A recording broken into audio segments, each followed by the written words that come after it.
बंगाल का चुनाव ममता क्यों जीतेगी?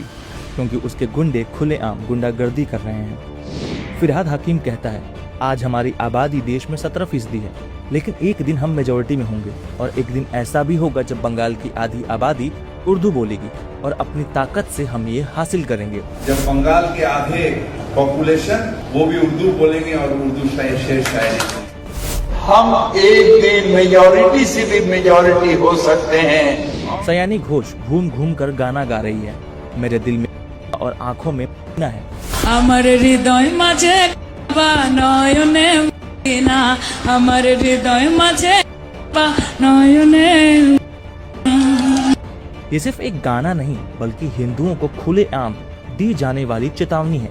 ध्यान रहे, ये वही सयानी घोष है जिसने भगवान शिव पर भद्दी टिप्पणी की थी।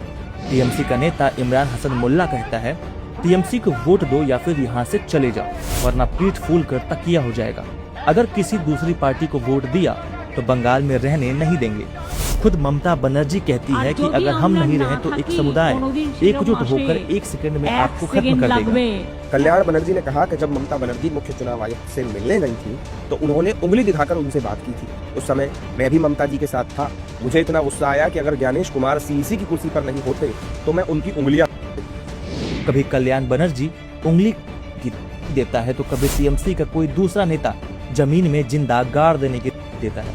ममता बंगाल की जनता को डराने और ब्लैकमेलिंग का गेम खेल रही है। इसी वजह से ममता ये चुनाव जीत जाएगी। पर ममता के लिए चुनाव जीतना इतना आसान भी नहीं होगा, क्योंकि आज ममता के खिलाफ सुप्रीम कोर्ट खड़ा है।